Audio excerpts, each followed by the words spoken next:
Perkenalkan, nama lengkap saya Maria Melayantiani Talaga, NIM 2422411311, kelas G, semester 2, Prodi PGSD. Di sini saya akan menjelaskan materi tentang menghargai perbedaan. A. Perbedaan identitas. Yang pertama, identitas diri adalah ciri-ciri khusus yang kita miliki, yaitu berupa nama, jenis kelamin, ciri fisik, agama, suku bangsa, dan budaya. Yang kedua, saat menceritakan identitas dirimu, lakukanlah dengan percaya diri dan ucapan dengan jelas agar temanmu dapat mendengarkannya. Yang ketiga, saat temanmu memperkenalkan diri, hargailah mereka. Identitas seseorang meliputi identitas diri dan identitas sosial. Contoh identitas diri antara lain nama lengkap, nama panggilan, ciri fisik, minat atau hobi, jumlah anggota keluarga, dan perilaku. Identitas diri diperoleh sejak lahir seperti ciri fisik, namun dapat juga diperoleh dari interaksi dengan lingkungan seperti hobi dan perilaku. Setiap orang memiliki identitas diri berbeda yang menjadi ciri khas masing-masing. 1. Contoh identitas sosial adalah agama, suku, bangsa, bahasa, dan budaya. 2. Identitas sosial biasanya diperoleh sejak lahir karena menurun dari orang tuanya seperti agama dan suku bangsa.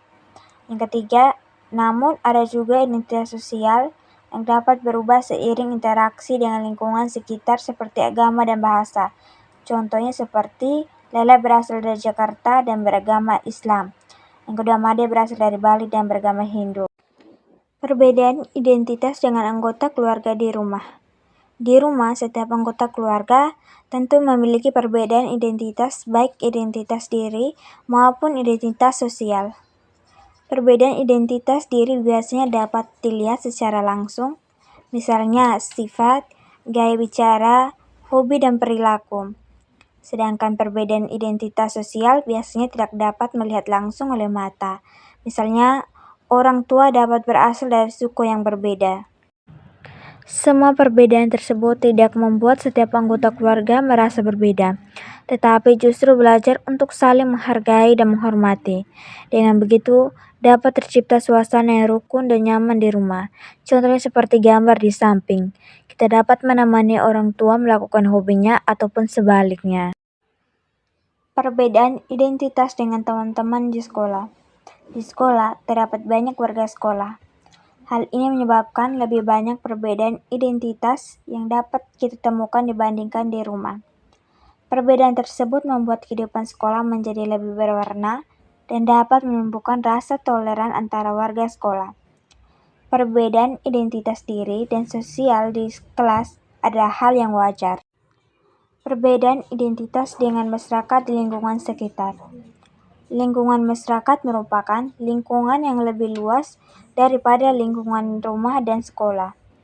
Dengan begitu, kita akan menemukan perbedaan identitas yang lebih banyak lagi. Tuhan menciptakan manusia dengan sifat, perilaku, dan budaya yang berbeda-beda. Oleh karena itu, kita harus bersyukur atas segala perbedaan tersebut. Nah, kita masuk di keragaman suku bangsa. Bangsa Indonesia terdiri atas beragam suku bangsa, budaya, dan agama. Perbedaan suku bangsa tidak membuat kita terpecah belah. Kita tetap bersatu sebagai satu bangsa. Nah, ada tabel, itu pulau dan suku. Yang pertama, Sumatera, sukunya Gayo Minangkabau. Kedua, Jawa, sukunya Jawa, Betawi, Sunda. Ketiga, Kalimantan, sukunya Dayak dan Banjar. Keempat, Sulawesi, sukunya Bugis, Toraja, dan Mandar. Yang kelima itu Bali dan Nusa Tenggara, sukunya Bali, Sasak, Bima, Sumbawa, dan Sika. Yang keenam, Maluku dan Maluku Utara, yaitu sukunya Ambon, Lomoli, Pagu, Ternate, Rana, Buli. Yang ketujuh, Papua, sukunya Asmat, Dani, Biak. Budaya setiap suku bangsa di Indonesia berbeda-beda. Budaya tersebut dapat kita lihat dalam kehidupan sehari-hari. Misalnya rumah adat, contohnya rumah adat Tongkonan dari Sulawesi Selatan. Tari tradisional, contohnya tari piring dari Sumatera Barat. makanan tradisional papeda dari Papua dan Maluku, atau alat musik tradisional. Nah, kita masuk di keragaman pakaian adat. Pakaian adat menunjukkan ciri khas suku bangsa di suatu wilayah. Pakaian adat biasanya digunakan pada upacara adat atau pertunjukan tari tradisional. Di samping ada tabel menunjukkan pulau dan pakaian adat. Yang pertama, Sumatera pakaian adat baju kurung. Yang kedua, Jawa pakaian adat kebaya ecim. Yang ketiga, Kalimantan pakaian adat pakaian upak nyamu. Yang keempat, Sulawesi pakaian adat baju bodo. Yang kelima, Bali dan Nusa Tenggara pakaian adat pakaian payas, agung, pegong, dan amarasi. Yang keenam, Maluku pakaian adat pakaian vele. Yang ketujuh, Papua pakaian adat pakaian koteka. Nah, di sini ada contoh pakaian adat. Yang pertama itu pakaian ule belalang dari Aceh, dan yang kedua itu baju bodo dari Sulawesi Selatan. Nah, kita masuk di keragaman rumah adat. Rumah adat merupakan rumah khas suatu daerah yang menjadi tempat tinggal masyarakat. Bentuk rumah adat menunjukkan ciri khas kehidupan masyarakat di suatu daerah. Di samping ada tabel, pulau, dan rumah adat. Yang pertama, Sumatera rumah adat rumah gadang. Yang kedua, Jawa rumah adat rumah joglo. Yang ketiga, Kalimantan rumah adat rumah panjang. Yang keempat, Sulawesi rumah adat rumah tongkonan. Yang kelima, Bali dan Nusa Tenggara rumah adat rumah nata dalam loka. Yang keenam, Maluku rumah adat rumah bauleo.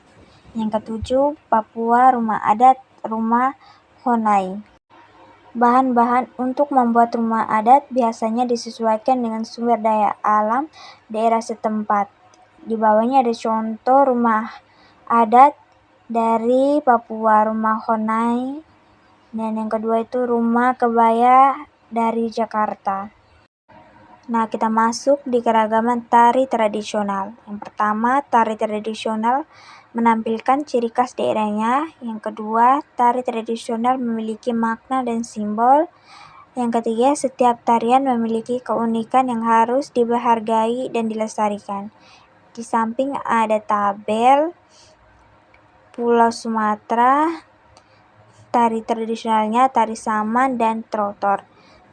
Yang kedua, Pulau Jawa, tari tradisionalnya tari jaipong dan serimpi. Yang ketiga, Pulau Kalimantan, tari gantar dan gong. Yang keempat, Pulau Sulawesi, tari tradisionalnya tari sorande dan kalanda.